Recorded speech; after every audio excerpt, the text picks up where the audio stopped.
हमने वैसे काम कर दिए जो विगत 10 सालों से क्या कि 20 सालों में अभी तक काम नहीं हो पाए। इस चुनाव में 229 मतदाता अभी भाग ले रहे हैं। इसीलिए हम अपील करेंगे कि एक बार हमें मौका दे, सबके नाम का कुर्सी और सबका टेबल होगा।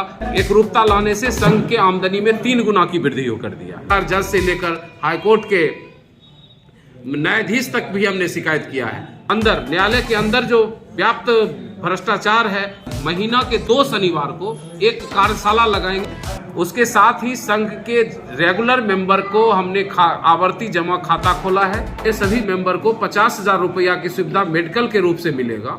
आज तक जितने भी हुआ करते थे तो उसका कोई लेखा जोखा नहीं होता। हमने पूरा रजिस्टर तैयार कर दिया है। सबसे पहले हम आपके वीडियो के माध्यम से तमाम मतदाताओं को बहुत बहुत शुभकामना देते हैं, बधाई देते हैं इस बात के लिए कि मतदाताओं ने हमें 1.5 साल का मौका दिया था, जो बार काउंसिल के द्वारा हमें जो एडहॉक कमेटी में महासचिव बनाया गया। इस 1.5 साल के दौरान हमने वैसे काम कर दिए जो विगत 10 सालों से क्या कि 20 सालों में अभी तक काम नहीं हो पाए। आप सबसे पहले देखेंगे कि भवन का जो रंग रोगन हुआ, मरम्मती हुआ, जितने भी दुकान थे उसको व्यवस्थित किया गया। इस भवन के पश्चिम तरफ 10 फीट का रास्ता हमने बनवाया, उसमें गेट लगवाया, उसका डिस्ट्रिक्ट जज से मिलके और उसका उद्घाटन भी हमने करवा दिया। और बगल में देखेंगे कि गिरिराज जी के द्वारा दिया गया जो 15 लाख का जो भवन के लिए दिया गया था, वो भवन बन के भी तैयार है।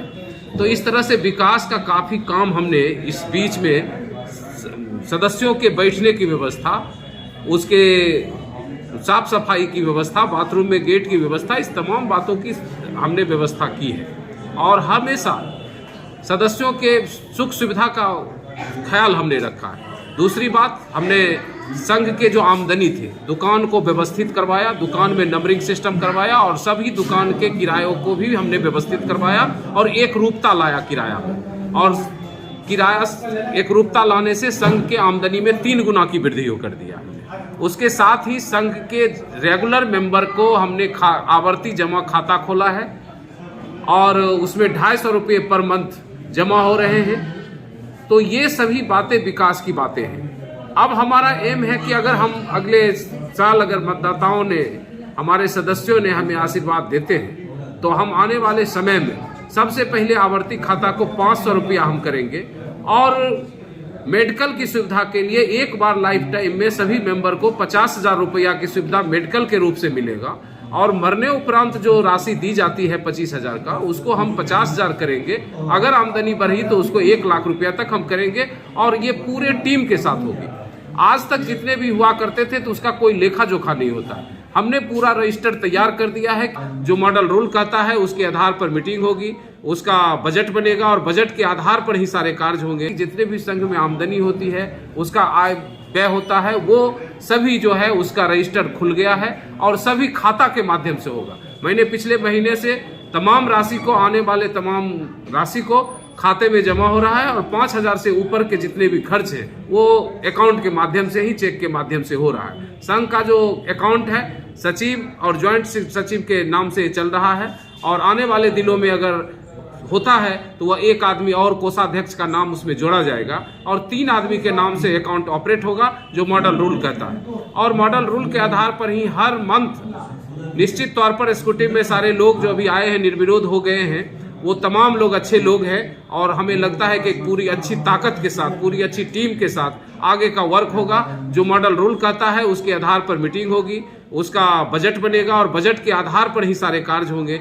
ये तमाम बात हम वादा के साथ कह सकते हैं और हमें लगता है कि तमाम लोगों का जब सहयोग रहेगा तो संघ का उत्तरोत्तर विकास होते रहेगा। इसीलिए हम अपील करेंगे कि एक बार हमें मौका दे, अपना जो मत है, बहुमूल्य मत है, अपने इस काम के आधार पर हम प्रयास करते हैं कि आप हमारे काम को देख चुके हैं, इसीलिए उस काम के आधार पर भी आप दे सकते हैं। और हमारे अंदर, न्यायालय के अंदर जो व्याप्त भ्रष्टाचार है और विभिन्न तरह की समस्याएं होती हैं, नए वकील जाते हैं तो जो उनको खड़ा होने में, जो बातचीत करने में और काम करने में जो कठिनाई हो रही है, इन तमाम बिंदुओं को इतने दिनों में हमने लगातार जज से लेकर हाईकोर्ट के न्यायाधीश तक भी हमने शिकायत किया है। एग्जीक्यूटिव न्यायालय में लोग बैठते नहीं थे, एसडीओ नहीं बैठते थे, डीसीएलआर नहीं बैठते थे, डीएम नहीं बैठते थे, डीएम नहीं बैठते थे। हमने यहाँ से लेके गृह सचिव तक, मुख्यमंत्री आवास तक और ये मुख्यमंत्री सचिवालय तक सभी जगह हमने लोगों ने, टीम ने मिलकर लिखा पढ़ी किया है। और लिखने से, आवेदन देने से संघ को भी सूचित दिया गया कि अब एकदम निश्चित समय पर सारे लोग बैठ रहे हैं, सारे लोग काम कर रहे हैं। आज स्थिति न्यायालय में ये भी है कि तमाम जितने भी न्यायिक पदाधिकारी हैं, हम लोगों के शिकायत पर ही समय पर बैठ रहे हैं और समय पर उठने का भी कार्य शुरू हो रहा है और निष्पादन की भी संख्या गति आई है। अगर हम मजबूती के साथ आते हैं तो और इसमें सुधार होगा। नया हमारा एक और सपना है और इस पर हम लोग कार्य भी कर रहे हैं कि नए अधिवक्ता जब ज्वाइन करते हैं कचहरी कैंपस में तो उन्हें काम करने की बहुत कठिनाई होती है और अच्छे सीनियर्स नहीं मिलने की वजह से भी कभी कभी वो लोग दिग्भ्रमित हो जाते हैं और काम से, ट्रैक से उतर जाते हैं। तो हमने एक प्रयास किया है कि हर शनिवार को, महीना के 2 शनिवार को एक कार्यशाला लगाएंगे नए तमाम लॉयर्स के लिए कि उन्हें शैक्षणिक और आर्थिक दोनों तरह की सहायता देकर उनको एस्टेब्लिश करने का हम प्रयास करेंगे। अगर हम जीत के आते हैं तो सबसे पहला कदम होगा कि जो बचे हुए लोग हैं जिसको आवर्ती खाता नहीं खुला है वैसे लोगों का आवर्ती खाता खोल देंगे। दूसरा होगा कि उसके बैठने की, तमाम सदस्यों के बैठने के समुचित व्यवस्था होगी, सबके नाम का कुर्सी और सबका टेबल होगा। ये मेरा सबसे पहली प्राथमिकता हो। महासचिव के पद पर 3 कैंडिडेट खड़ा है, 3 कैंडिडेट अध्यक्ष के पद पर है और 2 कैंडिडेट है कोषाध्यक्ष के लिए है। मेरा नाम प्रमोद कुमार, मैं महासचिव पद का उम्मीदवार हूं और अभी वर्तमान में महासचिव भी हूं और आग्रह करूंगा कि एक बार मुझे मौका अवश्य दें।